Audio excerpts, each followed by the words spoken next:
Title: The Whispering Mind. In the quaint town of Eldridge Hollow, nestled between thick woods and winding rivers, the leaves fell early that year. The chill in the air seemed almost sentient, creeping under the skin and whispering doubts into the ears of those who walked its dusty streets. It was here that 16-year-old Clara never thought she would encounter monsters, not the ones hidden underneath beds or lurking in closets, but the kind that clawed at the edges of her mind. Clara's grandmother, a gentle soul named Agnes, lived alone at the end of Willow Lane in a weathered house that resembled a time capsule. Each corner held relics of yesteryears, and Clara loved visiting her, trading stories and laughter over cups of chamomile tea. But the warmth of their connection began to fray when Clara noticed changes in Agnes. The laughter had dimmed, replaced by long silences where her eyes betrayed confusion, as if she were listening to something invisible. One rainy afternoon, Clara arrived to find Agnes sitting by the window, staring into the rain-soaked garden. "They're here," she muttered, her voice barely above a whisper. The chill in the room intensified, and as Clara approached, she felt the hairs on the back of her neck stand up. "Who's here, Grandma?" Clara asked gently, hoping her presence would anchor Agnes to reality. "The Watchers," Agnes replied, her voice trembling. "They watch us all the time. They want to take me." Clara felt a shiver of unease burrow deep within her. The doctor had mentioned dementia, but seeing the fear in her grandma's eyes made Clara's heart ache. "It's okay, Grandma. It's just the rain, it's making you think of silly things." Agnes seemed to snap back into focus for a moment. "You mustn't take your eyes off the mirrors," she insisted, gripping Clara's wrist with surprising strength. "They show you things, terrible things. You can't trust them." Weeks turned into months, and Clara's visits became a lifeline for Agnes, but Clara could feel the shadows lengthening.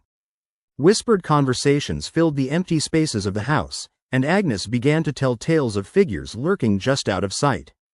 Clara's keen mind started connecting the dots. She could sense something inside her grandmother's mind uneasily stirring. It wasn't just dementia, it was something deeper, more haunting.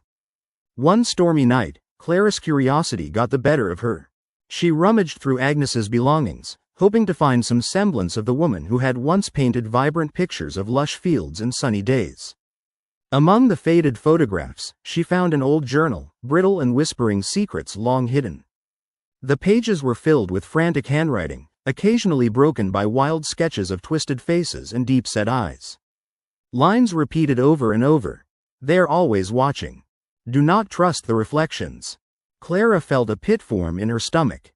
That night, she lay in her bed unable to shake the unsettling feeling the journal induced. The echoes of her grandmother's warnings clung to her thoughts. She tried to dismiss it. After all, she was just a teenager with a vivid imagination, but every time she closed her eyes, the shadows seemed to stretch, warping her dreams. On the following visit, Clara found her grandmother standing before a full-length mirror, her expression a mix of horror and fascination. Agnes's breath came in quick gasps, and when she turned to Clara, her eyes were wide and frenzied.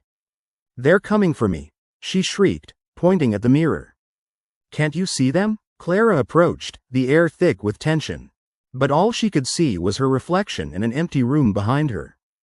"Grandma, please, try to focus on me," she implored. Agnes's grip tightened around the frame of the mirror, knuckles white. "You don't understand. They're not like us.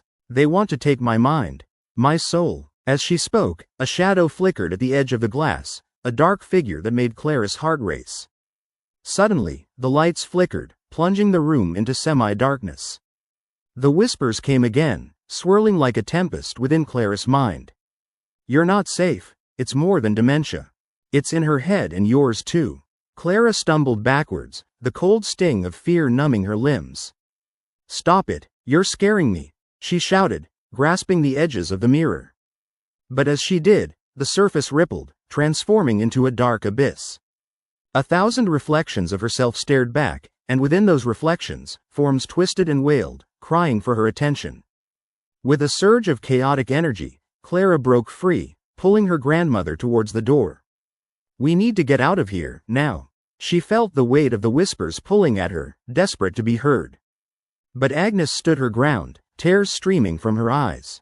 "If we leave, they'll take us both." In that moment, Clara realized it was not just her grandmother's mind unraveling.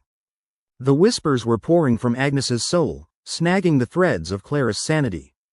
Panic enveloped her, and she clutched her head, feeling the very edges of her own consciousness fray. No, I won't let them take me. With determination, Clara turned and yanked the door open, dragging her grandmother with her. Together, they raced into the night, where the shadows of the trees twisted like the lost thoughts in Agnes's mind, a tumult of fears and fragmented memories chasing after them. As they reached the safety of the moonlit road, Clara could hear the distant echoes of laughter laced with madness, the shadows receding but never truly fading. They had escaped the mirror, but the darkness whispered still, gnawing at the edges of their reality, reminding them that some monsters don't merely dwell in the dark, they inhabit the mind. In Eldridge Hollow, the branches continued to sway, and the leaves fell early, each one a whisper of the stories that rippled through the air. Clara looked at her grandmother, fearing the day when the mirror might beckon her again, knowing that the real horror was never in the watching, but in the losing.